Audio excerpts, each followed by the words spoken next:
오늘 말씀은 씨를 뿌리러 나간 농부가 돌밭에 뿌리고, 아니면 길가밭에 뿌리고, 아니면 가시밭에 뿌리고, 녹토에 뿌려서 당신들 옥토에다가 씨를 뿌리는 그런 옥토와 같은 마음 가져서, 그래서 풍성한 열매 맺어라, 이 답을 얘기해 주는 게 아닙니다.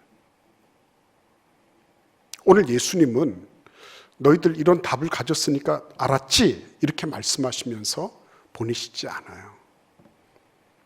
오늘 이 말씀은 네 종류의 사람들이 있다. 말씀을 받는 네 종류의 부류가 있다. 근데 이 네 종류의 부류들이 갈라지는 분기점이 있다. 이렇게 말씀하고 계신 거예요. 그리고 그보다 훨씬 더 중요한 것, 그거는 태도와 자세의 문제라는 거죠. 성경은 태도와 자세에 대해서 깊은 관심을 가지고 있습니다. 그 사람이 어떤 사람이냐 이보다도 그 사람의 속내, 그 사람의 중심에 있는 태도와 자세가 훨씬 더 중요한 거예요. 그러니까 성전에 어떤 바리새인하고 세리가 기도하러 온 거예요. 근데 막 바리새인은 막 손을 높이 들고, 하나님, 나는 이런 사람입니다. 나는 저 뒤에 있는 저 세리처럼 토색하거나 간음하거나 도둑질하지 않고, 나는 아주 의롭게 산 사람입니다. 일주일이면 2번씩 금식하고, 나는 11조를 떼먹은 적이 없는 의로운 사람입니다. 그렇게 기도했어요. 근데 세리는 어떻게 했죠? 감히 하늘을 우러러 눈을 들지를 못했어요. 너무 부끄러워서. 하나님, 나를 불쌍히 여겨 주십시오. 나는 죄인입니다. 가슴을 두드리면서. 겉으로 보면 바리새인이 훨씬 의로운 거예요. 근데 하나님은 세리를 보고 의롭다고 말씀하신 거예요. 인간의 관점으로 보면 바리새인이 훨씬 낫죠. 도둑질도 토색질도 아니면 간음도 하지 않고 깨끗한 삶을 살았다고 자부하는 사람이니까. 근데 하나님은 나는 죄인입니다 하면서 자기를 있는 그대로 하나님 앞에 드러낸 이 사람을 의롭다고 말씀하신 거예요. 관점을 잘 알아야 되겠죠. 태도와 자세의 문제예요. 하나님 앞에 누가 의롭습니까? 누가 감히 하나님 앞에 나 이런 존재예요 막 이렇게 얘기할 수 있겠어요? 하나님 앞에는 다 죄인이에요. 하나님 앞에는 다 그냥 누더기 같은 죄인이에요. 그런 죄인을 하나님께서 부르셔서 의롭다고 칭해 주시고 예수의 피로 씻어 주시고, 그래서 어떤 거예요? 나는 이런 존재다가 아니죠. 나와 같은 죄인을 불쌍히 여기라고 그렇게 불러주셨죠. 그 태도와 자세의 문제입니다. 여기서도 마찬가지예요. 하나님께서 비유의 말씀을 우리에게 들려주실 때, 그때 너희들은 옥토니까 괜찮고 너는 돌밭이니까 안 됐다, 이런 말씀하시는 게 아니에요. 옥토가 돌밭이 되고 그 사람이 길가밭이 되기도 하고 그 사람이 가시밭에 놓여있는 그런 심령 상태가 될 수도 있는 거예요. 나는 이렇습니다, 그런 건 없는 거예요, 여러분. 그리고 인간이 나는 늘 이렇게 하니까 난 괜찮다, 그게 교만이죠. 교만이죠. 그런 사람이 어디 있습니까? 하나님 앞에 늘 우리는 불안한 경계선상에 있는 존재 아니에요. 경계선에 놓여있는 사람들이에요. 별 수 없는 존재입니다. 하나님의 은혜가 아니면 아무것도 아닌 존재들이에요. 근데 내가 뭐 대단한 어떤 거라고 얘기할 게 아무것도 없는 겁니다. 그러니까 여러분, 오늘 이 말씀 속에서 주님은 그냥 단순하게 너희들 옥토가 되어라 이런 말씀하시는 게 아닙니다. 옥토가 되기 위해서 어떻게 해야 될까요? 그죠? 우리가 분기점이 되는 말씀 찾아보겠습니다. 10절을 읽어보겠습니다. 오늘 이 본문 말씀의 가장 중요한 포인트가 되는 말씀이죠. 제자들이 예수께 나와 이르되 어찌하여 그들에게 비유로 말씀하시나이까. 그들은 어떤 사람들이에요? 바닷가에 몰려왔던 큰 무리들이었죠. 이 사람들은 왜 몰려왔죠? 그렇죠. 예수께로 나오니까 일단 눈이 즐거워요. 기적과 표적이 막 있어. 그때 당시에 무슨 영화가 있었나, 무슨 넷플릭스가 있었나. 근데 예수님 앞에 오면, 예수님께로 오면 귀신이 쫓겨나고 병들이 막 고쳐지고, 그죠? 막 그런 고침받는 사람들이 막 나타나는 거예요. 그러니까 막 눈이 즐거웠어요. 그리고 귀도 즐거웠죠. 왜요? 예수님의 주옥과 같은 말씀을 들으니까 이 시간 가는 줄 몰랐어요. 그리고 더더군다나 뭐가 또 즐거웠어요? 입이 즐거웠잖아요. 어떻게 해요? 예수님이 먹을 걸 주셨어요. 그러니까 입이 즐거우면서 배도 부르지, 눈도 즐겁지, 귀도 뭐 호강을 하지. 근데 거기까지였죠. 거기까지. 이 사람들은 그런 것들이 다 끝나고 이제 저물면은 어떻게 되는, 다 각자 집으로 돌아가는 거예요. 예. 이런 신앙을 어떤 신앙이라 그랬죠? 자기 만족적 신앙. 내가 만족하면 돼. 그냥 뭐 남들이 어떤 것보다도 내가 만족하면 돼요. 나 혼자 즐겁고 나 혼자 누릴 건 누리고 이러면 되는 거지. 뭐 그렇게 그닥 뭐 이렇게 신경 쓰고 관심 가질 필요가 없다고 생각하는 사람들이에요. 이제 다 끝났으니까 집으로 돌아가자 하는 사람들이에요. 그런데 한 걸음 더 나간 사람들이 바로 오늘 10절과 같은 말씀을 하는 사람들이죠. 어찌하여? 라고 묻는 사람들이에요. 어찌하여? 문제가 생겼습니다. 근데 어찌하여 주님 이런 일이 생겼습니까? 라고 묻는 사람들. 예. 이제 파장이 다 됐어요. 돌아갈 사람 다 돌아갑니다. 그럼에도 불구하고 예수님께 다가와서 예수님, 우리에게는 왜 이런 일이 일어나지 않았죠? 라고 묻는 사람들. 예. 한 걸음 더 나와서 예수님, 이렇게 비유로 말씀하시는 건 왜 그렇습니까? 라고 묻는 사람들. 예. 이 사람들이 가만히 보면 뭐 그렇고 그런 사람들 아니겠어. 똑같이 예수 말씀 들었고 똑같이 볼 것 보았고 들을 것 듣고 먹을 것 먹었던 사람들. 그러나 요 한 걸음 차이 때문에 이제는 무엇이 갈라지느냐. 오늘 11절 말씀을 보시겠습니다. 같이 읽어볼까요? 대답하여 이르시되 천국의 비밀을 아는 것이 너희에게는 허락되었으나 그들에게는 아니 되었나니. 이렇게 말씀하십니다. 천국의 비밀이 허락이 되는, 그렇죠? 천국의 비밀. 지금까지 태초로부터 지금까지의 그 모든 천국의 비밀이 이들에게는 열려지는 거예요. 네, 여러분 한번 생각해 보십시오. 한 걸음 더 나와서 예수님 이게 무슨 뜻이죠? 하고 물었어요. 그런데 예수님은 그들에게 뭐라고 말씀하세요? 천국의 비밀이 너희에게는 허락이 되었다. 예, 천국의 비밀을 알리는 것, 천국의 비밀이 계시되는 것, 이게 너희에게는 허락되었다. 그러나 그렇지 않은 사람들에게는 아니 되었다는 거예요. 뭐가 차이가 났다고요? 한 걸음 더 나왔느냐, 그냥 뿔뿔이 흩어지고 말았느냐는 거예요. 그래서 피드백이라고 하는 게 중요하죠. 평가를 해보는 거 중요하죠. 늘 영성가들은 저널링이라는 걸 했어요. 일기를 썼어요. 왜냐하면 자기 자신의 삶을 돌아보기 위한 거예요. 어떤 일들이 일어났다 그러면 그 일어난 것이 빨리 해결되기를 바라고 빨리 어떤 경로를 따라서, 그래서 아주 용이하게 쉽게 별 문제 없이 잘 이게 안정되었으면 좋겠다, 그런 마음 다 가지고 있어요. 그런데 한 걸음 더 나아가는 사람들은 왜 그 일이 생겼나? 왜 그 일이 생겼나? 오늘 10절에서 물어보던 것처럼 어찌하여? 라고 물어보는 사람들이죠. 그 의미를 생각하는 거예요. 문제 해결에 매달리고 그것만 끝나고 나면 그 다음에는 헤헤거리면서 아멘 할렐루야 그리고 다 흩어져 버리는 사람이 아니라 이게 무슨 뜻입니까? 라고 물어볼 수 있는 사람들이죠. 그런 사람들에게 천국의 비밀을 아는 것이 너에게는 허락되었다, 이렇게 말씀하고 계신 거예요. 이게 허락되었다라는 말씀은 뭐죠? 내가 노력한다고 해서 되는 게 아니라는 거예요. 내가 알려고 한다고 해서 알아지고, 그리고 내가 모른다고 해서 그냥 외면해 버리고 이렇게 될 만한 것이 아니라는 거예요. 이거는 주님의 속 안에 잡혀 있는 거라는 거죠.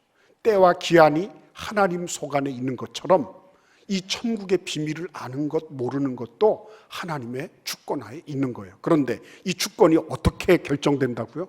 한 걸음 더 나와서 주님의 평가를 받고, 주님께서 왜 이런 거를 나에게 허락하셨는지, 이게 무슨 의미가 있는지를 한 번 더 물어보는 거예요. 여기에서 떨어지는 거죠. 수많은 희생자들이 그래서 생겼어요. 신앙생활에 진전이 있고 진보가 있어야 되고, 예배를 마치고 나면 예배 마친 전과 후가 달라야 되는데 다르지 못한 이유가 어디 있느냐? 전진하지 못한 거죠.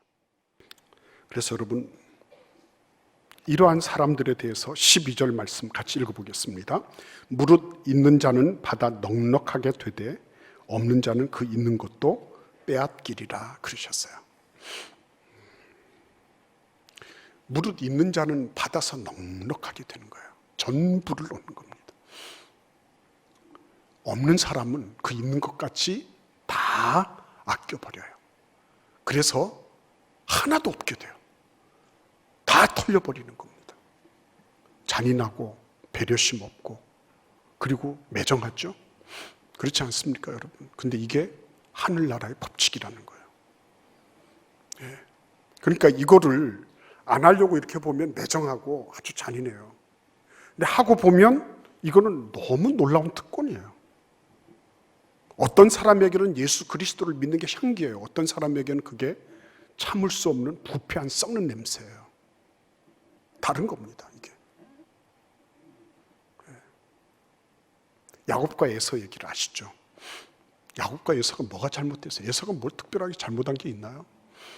그냥 배가 고파서 장자의 명분을 달라길래 농담 삼아서, 그래서 팥죽 한 그릇에다가 내가 장자의 명분 넘겼어. 그러나 속으로 나는 아니야 라고 했을지 모르죠. 근데 그거를 누가 호시탐탐 노렸어요? 야곱이 노렸잖아요.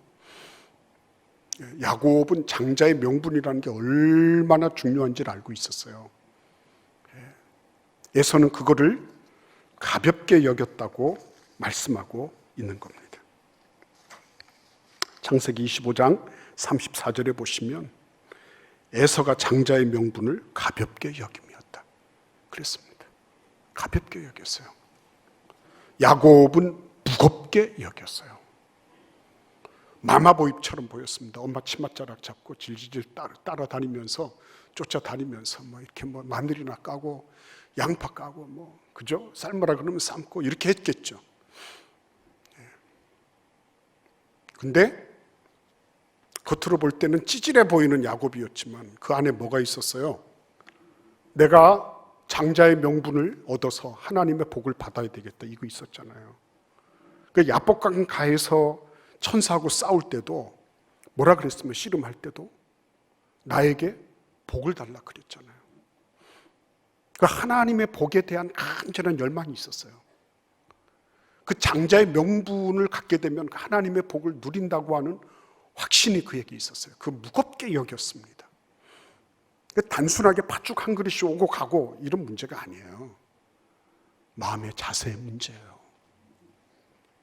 자기가 한 만큼 받는 거 아니에요, 결국은.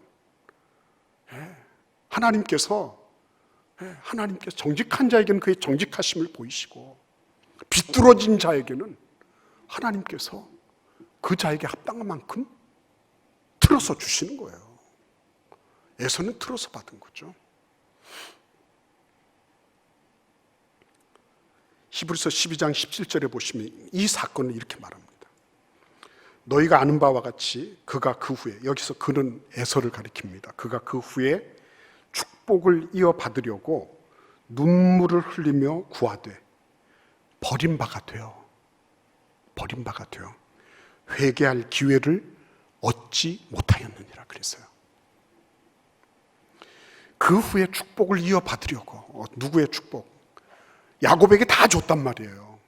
이삭 아버지가 야곱에게 다 부어줬어요. 그냥 에서가 진짜 에서인 줄 알고 그 야곱이 분장하고 나온 거잖아요. 그죠?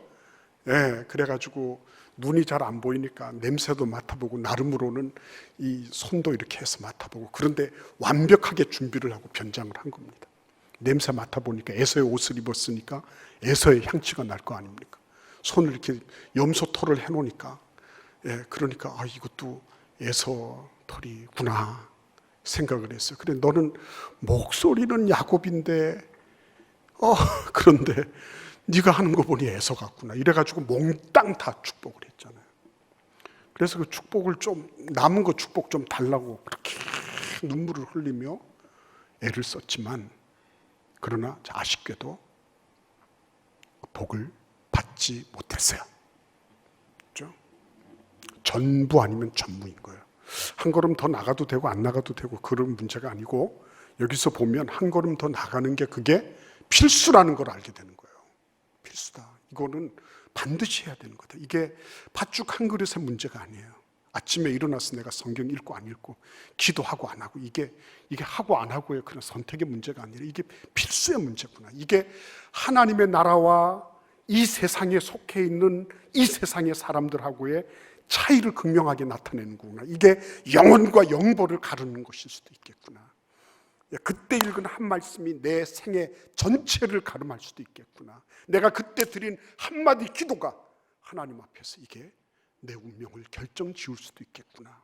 빨리 와야죠. 그게 필수라는 거예요. 한 걸음이라는 게. 해도 되고 안 해도 되고 뭐 그럴 수도 있고 물론 그래요. 우리가 그렇다고 해서 당장에 뭐가 달라지는 건 없는 것처럼 보여요. 그러나 여러분들 우리 교회가 저번에 구약 성지순례 갔을 때 빼뜨라를 간 걸 제가 잊을 수가 없어요. 빼뜨라 그 높은 거기에 뭘 파내고 뭐 대단하게 해놨잖아요. 인디애나 존스를 뭐 찍었다든가 뭔가 뭐 그러면서. 근데 그 높은 산 위에 에돔 족속이 에서의 후손들이 그 높은 산 위에 그 사람들이 독수리입니까? 무슨 조류입니까? 그 높은 산 위에 올라가서 사는 거예요.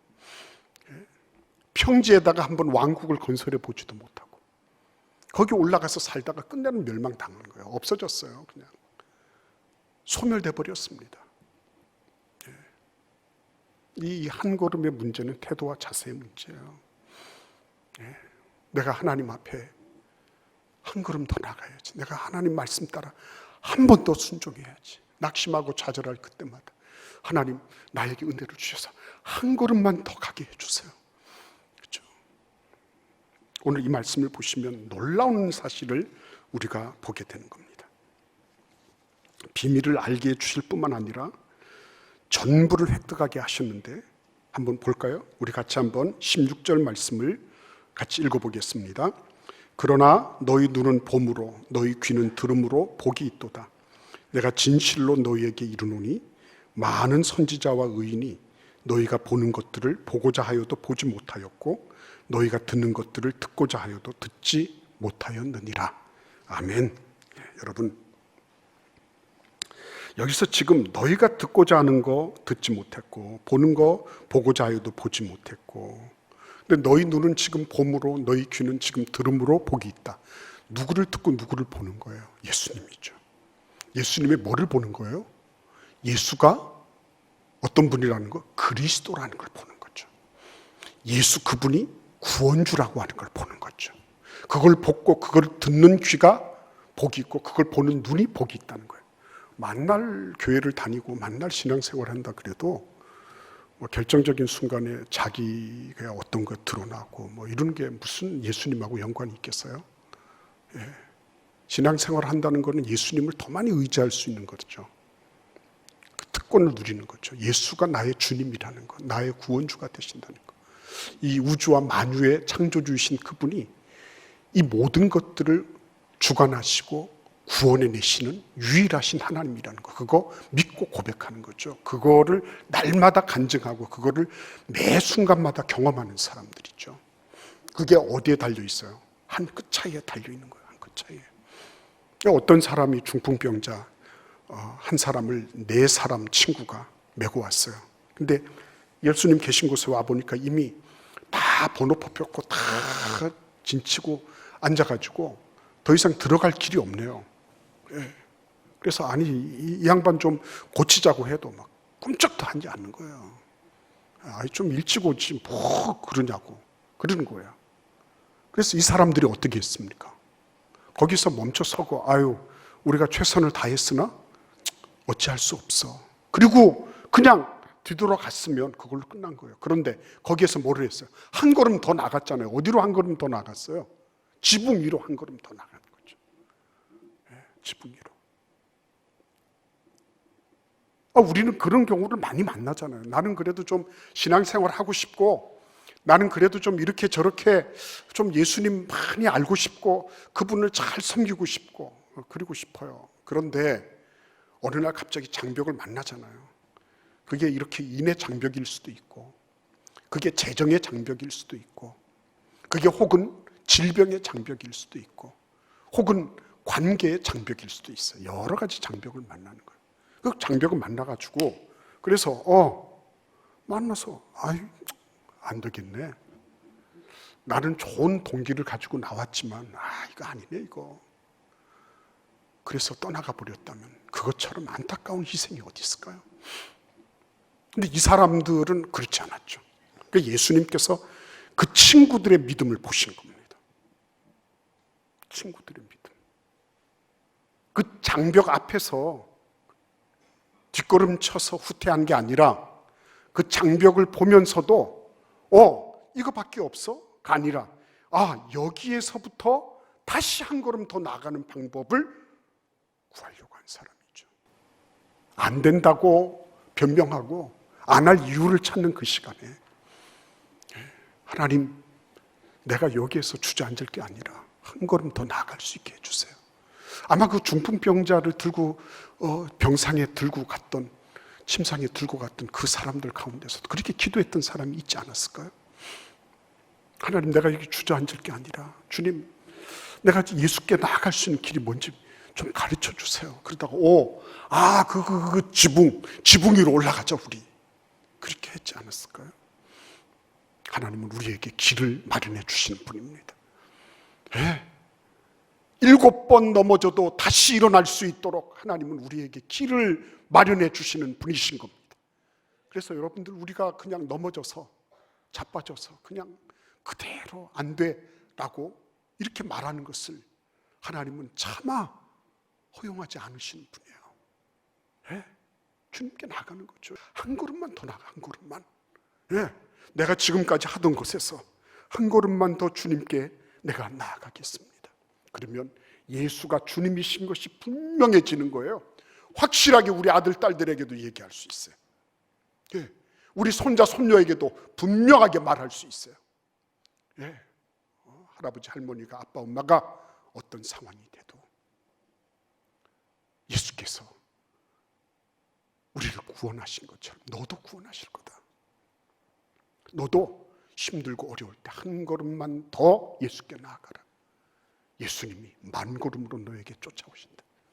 너에게 축복하신다. 너에게 기적을 보이시고 놀라운 구원자 되심을 나타내 보이신다. 예수께서 그렇게 우리에게 하시는 것을 간증하시게 될 거예요. 놀라운 은혜와 축복이 우리를 기다리고 있습니다. 여러분 한 걸음 더 주께로 나아가는 축복이 있기를 기원합니다.